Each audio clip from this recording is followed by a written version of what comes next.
Assalamualaikum warahmatullahi wabarakatuh. Saya Almatra Ramadhanu dan saudari Vina Mevianti akan memaparkan sebuah materi yang berjudul Diskursus Islam dan Sains di Indonesia, pasang surut Diskursus Islam dan Sains Integralisme Armahedi Mahzar.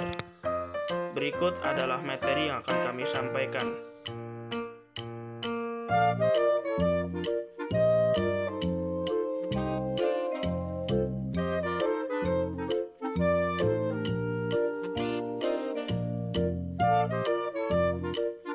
A. Kajian teoritis Islam atau diskursus Islam. Diskursus mengenai Islam. Terdapat beberapa istilah dalam kamus tentang akar kata Islam. Secara umum, kata ini mempunyai dua kelompok makna dasar, yaitu selamat, bebas, terhindar, terlepas dari, sembuh, meninggal.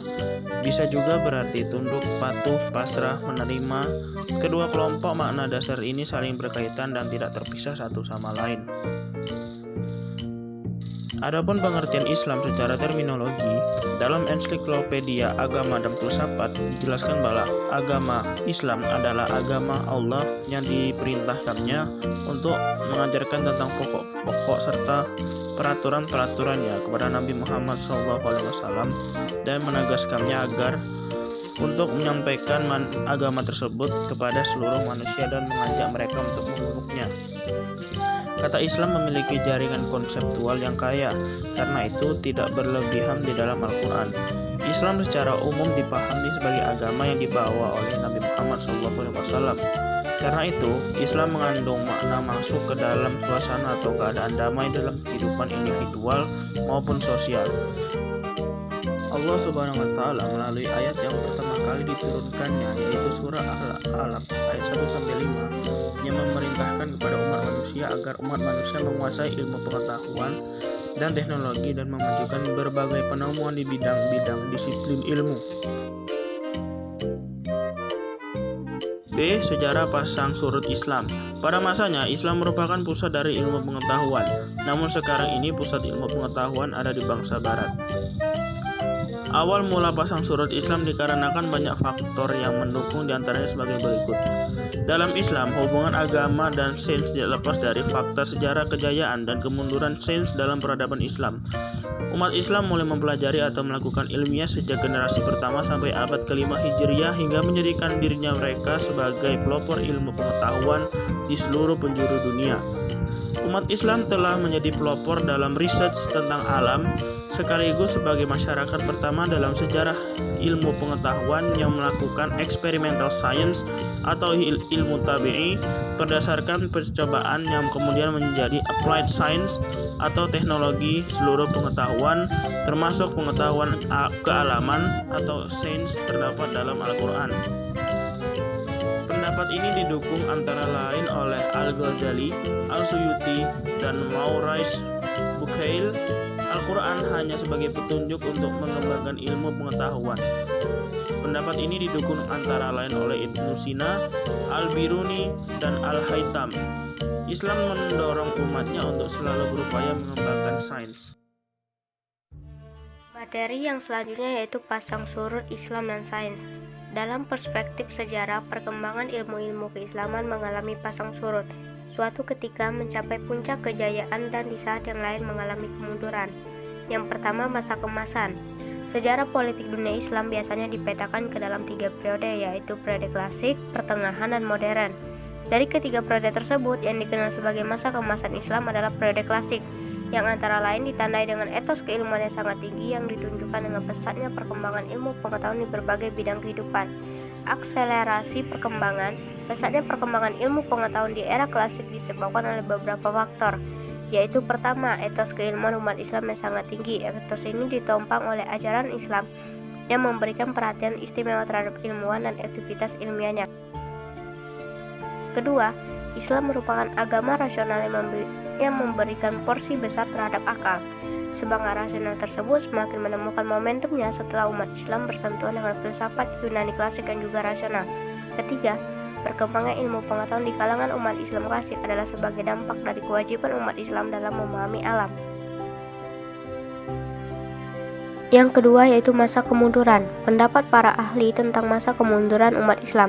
Yang pertama, menurut Nurholis Masjid, menurutnya penyebab kemunduran umat Islam adalah pertama, penyelesaian oleh Al-Ghazali mengenai problemnya. Kedua, ilmu kalam asri dengan konsep Al-Qabs yang cenderung lebih dekat dengan paham Jabariyah. Ketiga, keruntuhan Baghdad oleh bangsa Mongol amat traumatis dan membuat umat Islam tidak mampu bangkit lagi. Keempat, berpindahnya sentra-sentra kegiatan ilmiah dari dunia Islam ke Eropa. Selanjutnya, salah satu faktor kemunduran sains dalam peradaban Islam adalah yang pertama, konflik antara Islam dan sains. Islam banyak berkonflik dengan sains pada masa akhir kemunduran sains Islam yang berlanjut hingga kemunculan sains modern atau Newton. Kedua, sejarah mencatat benturan sains pada masa peradaban Islam terjadi saat ulama besar Imam Al-Ghazali menyuruhkan umat Islam untuk kembali menghidupkan ajaran agama melalui bukunya yaitu Ihya Ulumuddin. Ketiga, kesalahan memahami fatwa ulama tersebut pada akhirnya mempengaruhi cara pandang umat Islam terhadap ilmu pengetahuan yang pada saat itu telah berkembang dengan pesat. Materi yang selanjutnya yaitu integralisme Islam menurut Arhamedi Mazhar, yang merupakan seorang ilmuwan di bidang ilmu fisika yang berusaha menggabungkan antara sains dan agama. Pemikiran-pemikirannya banyak membincangkan keterkaitan antara sains dan agama. Mazhar mencetuskan konsep integralisme Islam. Pemikirannya dapat ditemukan dalam buku terkenalnya yaitu Revolusi Integralisme Islam, merumuskan praktigma sains dan teknologi. Menurut Ar-Mahdi, dalam interpretasi teologis terhadap ontologi sains itu merupakan manifestasi kreativitas informatik hukum-hukum alam yang merupakan perintah-perintahnya, yang merupakan manifestasi sifat-sifatnya berwujud dalam bentuk prinsip-prinsip holarki, nilai-nilai yang implisit dalam hukum-hukum alam dan budaya manusia. Sifatullah yang banyak itu merupakan atribut-atribut dari zatullah, substansi mutlak yang satu merupakan pencipta alam semesta. Berdasarkan hal ini dapat dipahami bahwa sains masa depan lebih erat terjalin dengan agama. Praktigma sains Islami masa depan dapat disebut praktigma tauhid jika menekankan pada dimensi ilahiyah. Praktigma sains Islami merupakan praktigma ilmu agama Islam. Oleh karenanya juga merupakan unifikasi bagi ilmu alam dan ilmu agama. Akan tetapi, praktigma tersebut tidak hanya menyatukan ilmu kealaman dengan ilmu agama, tetapi juga merupakan praktigma ilmu kemanusiaan dan kemasyarakatan. Demikianlah pandangan Mazhar terkait sains dan agama, di mana antara sains dan agama menurut dia memiliki hubungan integralitas yang saling menguatkan di antara keduanya. Selain itu, terkait konsep integralitas tersebut, Ar-Mahdi melihatnya menggunakan sudut pandang Al-Quran dan hadis, sehingga muncullah konsep integral sains Islam, yang mana antara ilmu agama dan ilmu alam yang dalam hal ini adalah sains merupakan satu rangkaian keilmuan yang saling berkaitan dan menguatkan sehingga tidak dapat terpisahkan antara keduanya.